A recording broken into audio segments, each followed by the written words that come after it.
Aloha and welcome, ladies and gentlemen, to the Got Your Six podcast. This six-question podcast brings together high performers to share their methods, strategies, and ideas, delivered in an informative and, most importantly, actionable way that'll help you lead yourself and those around you from the battlefield to the boardroom. Coming to you every episode, I'm your host, Tony Nash. And into the breach. Nothing mentioned on this podcast is an endorsement or opinion of the Department of Defense. I got your six, we got your back. Got your six, we got your back. Got your six, we got your back. I got your six. Sixers, what an absolute unbelievable treat we have today. The journeyman coach himself. I mean, you name modality, he's done it. And where we're going to take this episode today is really applying coaching when it comes to leadership and understanding the people that you work with and how you can take their skills and abilities and maximize them while getting them to where we want to go. But before we get into all that, Kegan Dillon, welcome to the show, brother. Thanks, man. I appreciate it. I always forget how nice it is to kind of have you hype me up when we talk. I told you from the jump, right? Like, I am just such a massive fan of yours and what you've been able to do. I appreciate that. And what you've overcome, right? And all that is just not only admirable, but like inspiring for me to be able to watch your journey. And speaking of journey, I know you've talked about this a lot. Joseph Campbell, which if most people don't know who Joseph Campbell is, think Star Wars, Indiana Jones. He really developed the hero's journey, right? And along the way, there's one particular character outside the main character that's important, is the guide or the coach. And I think that's where you come in a lot because you've dealt so much with different endurance athletes, CrossFit athletes, I mean, across the spectrum. How do you help an athlete at any point really define not only their identity, because that's a very personal thing, but help them to understand the difference between passion and interest? Ooh, that's interesting. So, like, first and foremost, I think everybody's a person and a human being.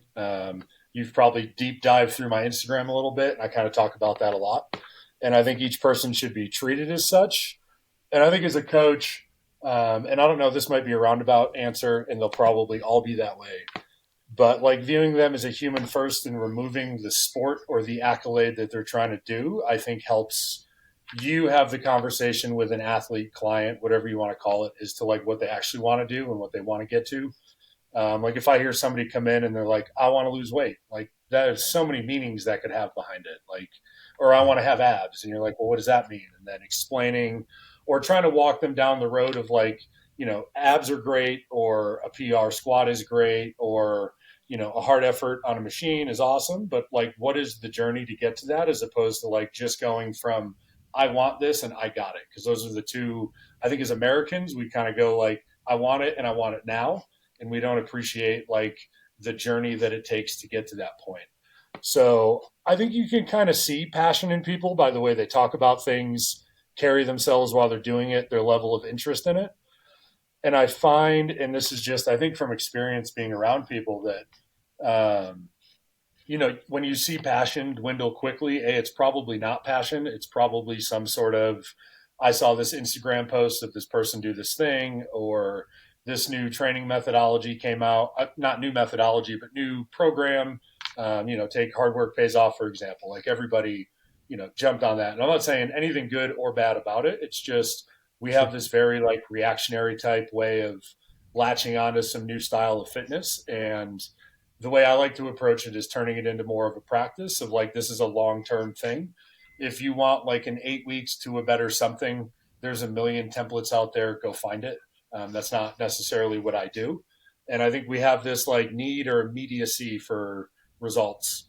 And I think that's to a degree okay, but the results we chase, I'm going to argue, are the wrong ones. Like I don't necessarily think a 405-pound bench press is any more impressive than, you know, somebody that just started doing bench press with an empty bar, or at this point, like squatting and deadlifting, I'm almost completely over. I don't do them for myself. I program them for people when they're indicative of their sport, their goals, or the things they want to get to. But like talking about people that are just your everyday, I want to stay fit, I want to stay healthy, even your, you know, post-service veteran or something like that who's trying to figure out where they want to go. I think there's better ways to slowly introduce exercise into people's lives without it being this like, I want to start now so I can go compete in this thing later or whatever. And I know that was kind of rambling and I apologize, but I hope in and amongst all that was what you were looking for. No, it is, because it's what I'm trying to, as we kind of distill down in the questions, like getting people to understand the journey and buy into their own habit development, right? Because it's very hard. Because at the end of the day, right, the journey is a series of habits that you continue to do over and over again as you work towards an end state. Right. Whether that end state is what you actually want when you start off, or it could deviate to something else that you discover along the way. How do you really work with individuals, like you said, at all levels, elite athletes to, service members just coming off and looking for some sort of fitness routine outside of their time in the service? How do you approach that? I mean, it's very individualized. I get that, but there's got to be like some sort of understanding that you have across the board with your athletes. Yeah, I think a lot of it goes back to, again, like treating them like people and removing the end goal and having the conversations that hopefully like invoke some sort of thought on their end as to like, what did I mean by that? Or what do I mean by this? Or what do I really want? And then I do like to explain in whatever way it organically happens in a conversation, kind of like my thoughts on fitness, which would be, and this has changed drastically in the last like 10 or 12 years, right? Like there's been continual evolutions. Like if you talked to me 6 years ago, I would have been like, powerlifting's the greatest thing ever. Everybody should powerlift. If you talked to me 3 years ago, I would have talked to you about bike ergs and assault bikes and going long. Or before that was CrossFit and a little bit of bodybuilding, not like competitively by any means, but just whatever you want to call going to a Globo gym and doing dumbbell curls. Where was I going with that? So getting to the point of understanding like that, fitness and health is like an internal process to a degree. Like if you feel healthy, physiologically, psychologically, or whatever, if you want to say spiritually, emotionally, your soul, whatever words you want to use, like I think you're heading down the right path. If some of those things are out of alignment, then I'd argue like from a fitness standpoint or health standpoint, like there's things that need to be adjusted. And again, it goes back to that, making it a practice of like, how do I progress over the next 10 years as opposed to the next 10 weeks? And that a lot of times means backing off for people, which is sometimes difficult to do, especially service members, active ones specifically, but even people post-service, because they're like trying to latch on to the identity of sorts of like still being a service member. I think specifically if you get into like infantry and above, that sort of thing, where it's a more, physically demanding job than just like, I hate to say a desk job, but there are a lot of those in the military. Not knocking them, just saying like it exists. And I think the mindset of those two different sort of service members is a bit different. And just understanding that like slowing down, understanding that we're trying to like have a slow, gradual build for a long time. While it's a difficult conversation, I think when people start to like feel it and understand it, that's when they're like, oh, there's something here. Like, yeah, I want to squat, but I probably need to learn how to first, regardless of how many times I've done it before. A lot of people, just to keep using the squat as an example, like they'll unrack the bar, they go down, they come up, and you're like, what did you do? And they're like, I went down and I came up. And you're like, what happened in between going down and coming up? And you're like, I don't know. I just went down and went up. And you're like, okay, like if you don't understand like what your body's doing moving through space, maybe not at your initial weights, you're going to get injured. But I feel like over time, you're slowly making these tiny imbalances, compensations, whatever you want to call them, that ultimately lead to I've never been hurt. I've never been hurt. Oh my God, I'm hurt all the time. And people like can't wrap their heads around like what's happening, because they'll like move a certain way and you'll try to adjust it. And they'll be like, oh, I've always done it this way. I'm fine. And you're like, and like sometimes like a couple weeks later, a couple months later, a couple years later, depending on age, training age, volume, intensity, all that equation that is impossible to figure out, like all of a sudden something in their back goes. And then it's a perpetual back injury, months, for weeks, for years. I'm going through that now. Like I went to do a kettlebell windmill last week. And as you can tell, what I say and what I practice aren't always the same thing. We're all working on it's a that work in progress. Me too. Yeah. And like I just tweaked my QL, and all weekend it's been tight, and like getting up and sitting down's been difficult, and I'm just fucking over it, to be honest. Yeah. I'm like, this isn't health. Like, yeah, I can go mash on an assault bike for an hour and do something that looks impressive to other people, but if I can't bend over to pick up a pen without like the risk of hurting myself, like how fit am I? How strong structurally is that as a human being? And that's like the area now I'm kind of exploring, is like getting back to like a baseline of health where I can jump out of bed in the morning and not worry about like, am I going to pull my hamstring, or is my back going to go out? Or if somebody's like, let's go for a run today, I don't have to be like, oh man, I haven't ran in a while, I'm a big dude, like I'll walk, you run. Like I don't care the intensity I do it at right now. I just want to be able to say yes to more things than I say no to, specifically because my body can handle it, as opposed to being afraid of what's going to happen if my body can't. Sure. And do you think understanding, I know over time it has changed, that base level of health is really what you take away from your time in the military, and understanding that, like you said, people are people and they're going to do different things and be where they are, and you have to meet them where they're at in order to help them grow? Yeah. I mean, you've been 20 before, so have I, right? Where you feel like you're invincible, and arguably to a degree, at least compared to how I feel now, you are. Like I think you have a lot more leeway for injuries. You heal quicker. You probably haven't done enough damage to your body yet to have like recurring long-term like overuse injuries, or things like that. So I do think age-wise, training age-wise, like all that plays a role, based on like, again, back to the individual thing, like how to dampen or not intensity, load, volume. And a lot of that still goes back to like, how do people move? Like if I was coaching me and I was back in my 20s and I was like, I want to squat all the time, and then I saw my squat, I would be like, maybe we shouldn't squat yet. But I didn't know that back then. I know that now. Hindsight's 2020, and like just the lessons I've learned with, to a degree, how broken I am in a sense, and learning to correct that is something I hope to carry over into my athletes in the future. And a lot of those things I think revolve around conversations of like, okay, cool. Like I know you want to do all of it right now, but like, what is the immediacy? What's the urge? Like we can only fit so much into a day, so much into a week, so much into a month. And another thing, like generally in your 20s, military maybe is an exception. Like you don't always have a family or a wife or a husband or kids. If you're a private or you're an entry-level position in a regular job, your stress is a lot lower because you have a lot less responsibilities. So there's a lot more room and wiggle room in there, I think, to add stress, which would be training to somebody's day where, you get into your 30s, you have kids, you have a wife or a husband, a family, have a mortgage, car payments, like all these other things on top of all the things you already had that, we call responsibilities that, take up space in your day, in, your psyche. It adds to that quote unquote cup, which nobody knows how big each individual's cup is, again, air quotes, but like, stress goes into that. And at some point, if you don't manage it or pay attention to it, stress overflows. And I think we miss at times that exercise is stress. Like your body doesn't know it's going to the gym to do a CrossFit workout or getting on a trail to go for a run. It just has the perceived level of stress that's happening because of it.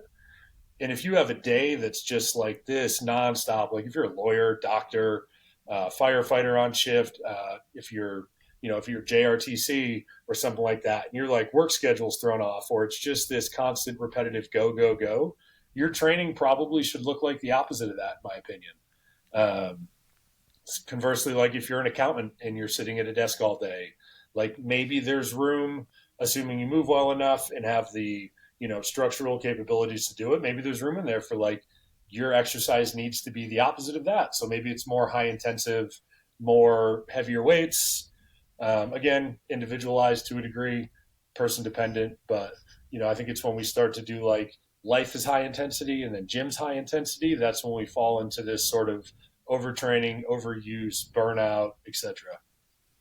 Do you think it's the questions that you ask or the pauses you take in between questions that are more impactful on helping the athlete to understand what they actually want at the end of the day? Because there's, there's a lot that is on the list, but there's only probably one or two things that are actually on there. Everything else is just like not more or less a symptom of that.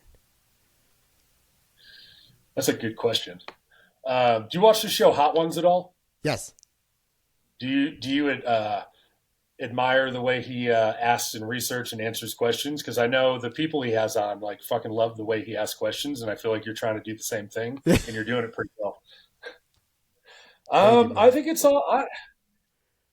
I don't put a lot of thought into that, to be honest. I kind of talk the way I talk and kind of read the room the way I read the room. And one thing I learned when I was at Nonprofit with Mark Twight and Michael Blevins was kind of you have to be a chameleon of sorts, like arguably mildly sociopathic in the sense of like, you said it earlier, like meeting your clients where they're at. And if I can't have a dialogue with somebody because they converse differently than I do, then A, maybe it's not a good fit, or B, I want to figure out a better way to have that conversation with those people. So I think depending on the question and depending on the pause, might differentiate between how each person responds to that. But I do like, and I think you can see it in the military when you talk to people that are new to service, especially if you're talking about war or going to war, and like you start to drop what we'll call knowledge bombs, and you can kind of like start to see the wheels turning where like it's not like you told them something concrete that they all of a sudden went like aha, but like the aha was like they started to realize there's a different way to ask that question, or there was a better question to ask. And I wish I had an example of that off the top of my head, but I don't. I kind of saw it today. Go ahead. No, you go ahead. You kind of saw it today. I had a 9 a.m. class. We went over some cars, which are controlled articulated rotations, which is something I just got into. So I'm by all means, like I'm on my high horse about them at the moment because I've done them. I felt how good they made me feel. I'm going to take a course in November to actually like understand how to do them to their entirety and like ways to, manipulate them to help people with joint health, things like that. But like you saw people do it and then they stood up because we did ones for the shoulders. They put their arms overhead and their mobility was probably half an inch more, or at least like the ease of getting their shoulder overhead was better. Wow. And you could kind of just see that like, oh, this is different. And now, like, I just hope they go think about that at some point. And there's like like my shoulder doesn't feel as bad or whatever. We didn't do anything overhead with a weight. We didn't touch a dumbbell or do anything for that specific shoulder. Like we did some assault bike conditioning today, but it was just like an introduction into doing these things correctly and using them intentfully and intentionally for the idea of creating a better, healthier joint. And like you could tell at first they were kind of like, what is this weird arm circle shit we're doing laying on the ground? And then again, they stood up and they all like, I didn't say anything. They just kind of all started putting their arms overhead and like testing their range of motion. And I never really asked. You could just kind of see it in their faces that they were like, oh, that was useful. And what I find like I could talk all day about shit I think is useful, but sorry. Keep going. I could talk all day and be like, it's helpful, this is useful, that worked. But if people don't feel it and experience it, then my words, I think, are meaningless to a degree. Because I think, especially as humans, like especially when it comes to exercise, because we have these predetermined ideas of like, I'm going to go do CrossFit. CrossFit's supposed to be a certain way. I'm going to powerlift's supposed to be a certain way, etc. Like, yeah, but those, I mean, I know you can call CrossFit a methodology, but at the end of the day, it's a sport to me. Because I think that's how people that go to gyms, they watch it on TV and then they go, that's what I want to do. And I'm not saying all gyms do that.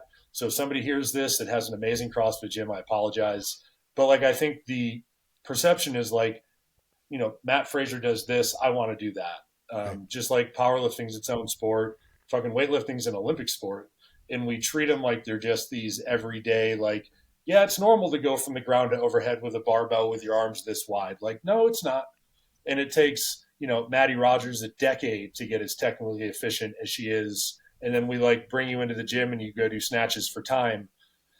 And I'm just like, is there a better way to do this? And like, I get the fun component of it too. Like I'm not knocking that, but just from like a watching people perspective, I'm like, I don't know the definition of health.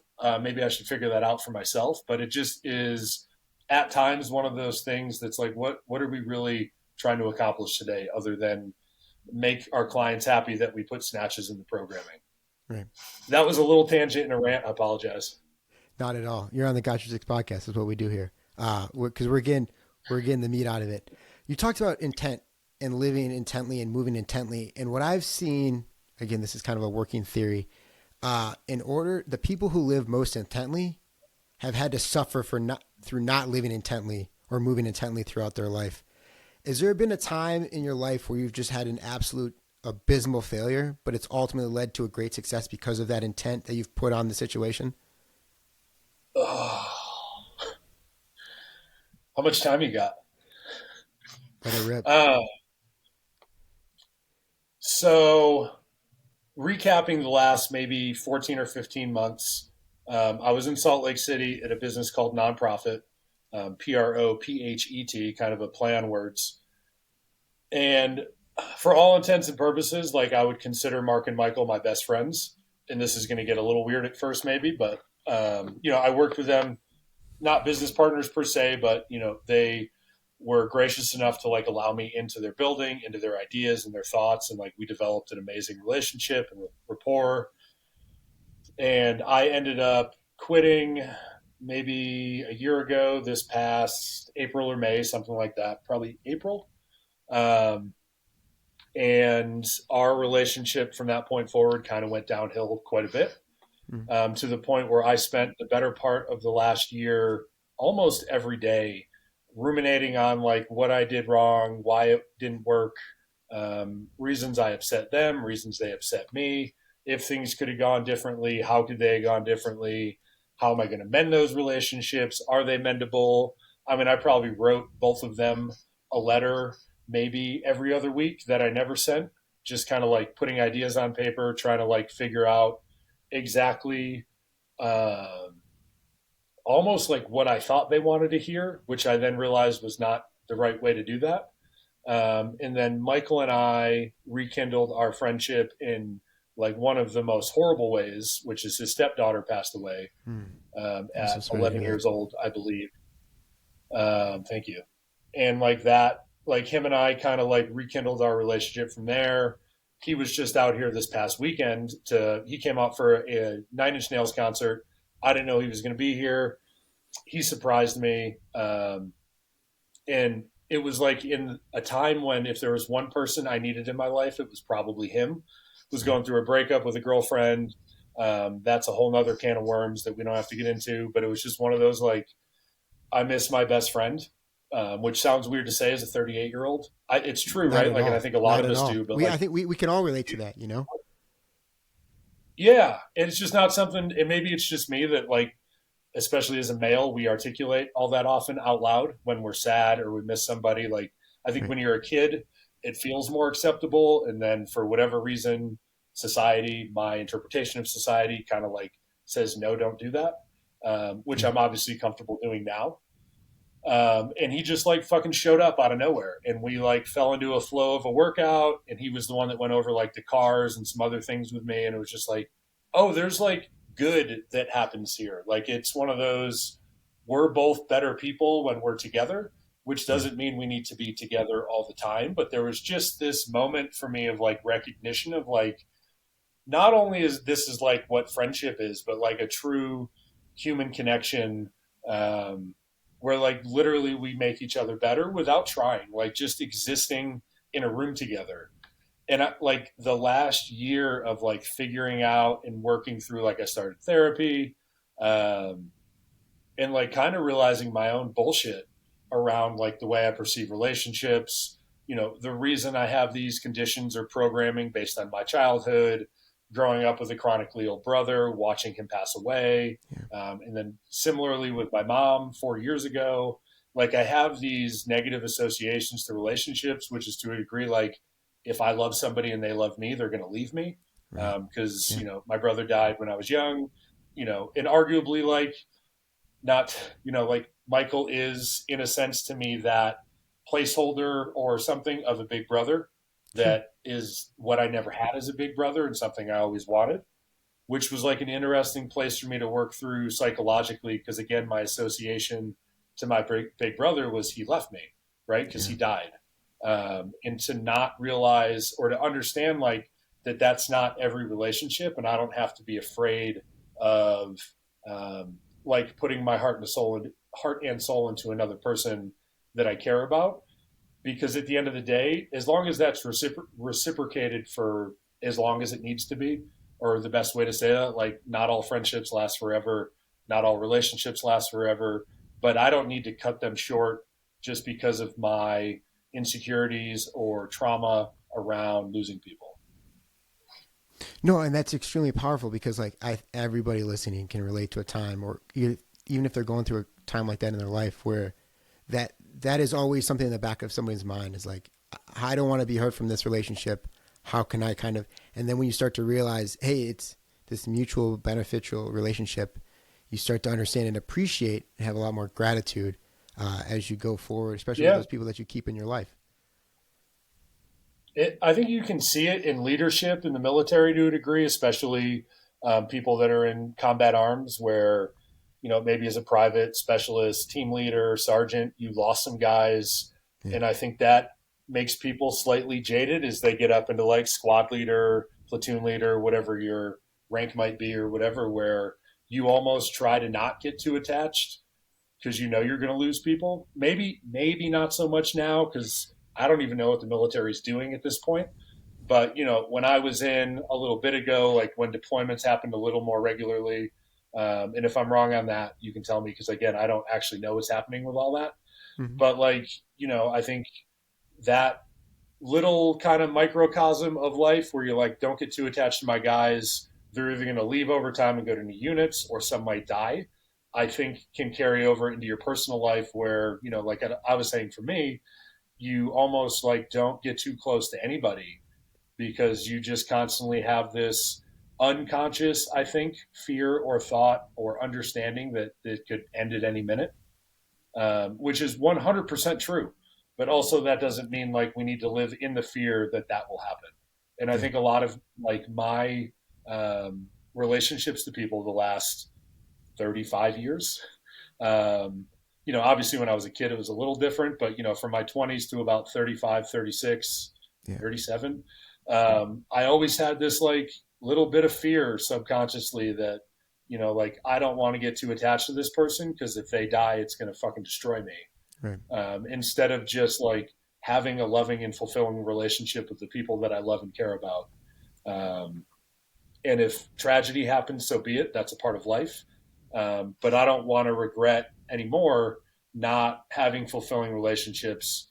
And then in hindsight being like, oh, I wish I. Yeah, and that goes, I once heard from someone, Father Time is undefeated. And recognizing that and understanding, you were able to identify those misalignments to kind of wrap up as we wrap up the conversation now or in time that are there and maybe are like a nuisance. It's like if you have something inside your house that's like broken, but you kind of just work your way through it over time, it'll either just kind of, it will lead to a bigger problem. Like if a leaky pipe or whatever breaks down. But you're able to do that, in your day to day and kind of fix that. So as we kind of wrap up, Kegan Dillon, how are you better today than yesterday? I slept really good last night. It's funny you bring that up because I was thinking about that a lot this week. That like saying like I want to be better than yesterday. Yeah. And my initial thought when I was thinking about that was, what is wrong with me yesterday? Right. And sometimes I think it's a lot, and sometimes I'm like, no, yesterday was like a good day. Like if I can be yesterday right now, I'm pretty happy with that. With the understanding that like I'm trying to move forward with making my body healthier, working through psychological things, like being better now at exploring my soul, spirituality. Like I'm not a religious person, but I think there's something in the universe greater than myself. And maybe because religion feels organized and I don't like organized or whatever, like God's not my thing. But to say God doesn't exist is not something I would say. But I think the idea of like building upon the day before, maybe not like being better than yesterday, but like understanding like, and I'm going to say the word improvement, which I guess makes better than yesterday, but like understanding again, like everything's a practice. And like, even though like tomorrow might suck compared to today for whatever reason, like I can still keep my habits and routines that I think are beneficial to me as a human, whether that's meditating, reading, for me, mobility, figuring out how to move better, going for longer walks, longer bike rides, things that help me process, things that are cathartic, things that feel like they're moving the needle, so that when the needle gets put back for whatever reason, maybe it is a death or tragedy or just sickness, or sometimes we're just fucking overwhelmed because life is life. Yeah. Like, what are those habits can I lean on to then at least get the needle back to whatever we can consider neutral and then keep moving forward? So I guess like developing habits that keep me relatively around maybe like equilibrium for me, knowing like if I keep doing these things, that needle keeps inching more and more towards, I guess, this idea of who I want to be. Yeah. No, I appreciate you joining I us. cringe at like who I want to be because I'm happy with who I am, but I don't I don't want to wake up in 5 years and be this Kegan. Yeah. But I'm also not upset if I wake up tomorrow and I'm this Kegan. Right. And like, so last night, my back hurt. I don't handle like that shit well. I get depressed. My depression generally leads to eating snack foods. That's kind of how I coped as a child, dealing with stuff with my brother. So it was like, what did I eat last night? I think I had some Reese's Pieces and some York peppermint patties. So today I'm not going to do that because I woke up today and felt like shit, and I'm tired of feeling like shit. So it was like, not like diet starts Monday, but just, it was another recognition of like, oh, this is something that happens perpetually when I'm injured. Instead of just focusing on like eating better, maybe I need to change my training so that I stop doing that. And that, I think to me right now, that means a lot of aerobic work and a lot of just mobility and body weight stuff to start getting healthy. So I guess in a sense, like those are the pieces I'm putting together to start, getting out of my dysfunction, both physically and mentally. That's awesome. Thank you for helping us kind of move the needle today as we all kind of seek that alignment. Kegan, where can people go to find more about you? So right now, just on Instagram at Kegan Dillon, KEGANDILLON. Hopefully I'll have a website out here soon. I've been working with a guy on that and just kind of figuring out exactly how I want to word and verbalize things. So maybe in the next month that'll be out. And if you just want to tap more into Kegan's mind, he has just some absolute incredible articles that are out there. And we'll make sure we link all of that, nonprofits, CAR, all of that in the show notes today. Kegan, thank you again for helping us move the needle as we all kind of seek alignment. Thanks for sharing your ideas, your strategies, your tactics, and most importantly, thanks for having our six. Yeah, man, I appreciate it. Thanks for having me on. And I am impressed you kept me to about 30 minutes, which good for you. If we do this again, I'm going to push a little harder next time. Good. I love a challenge.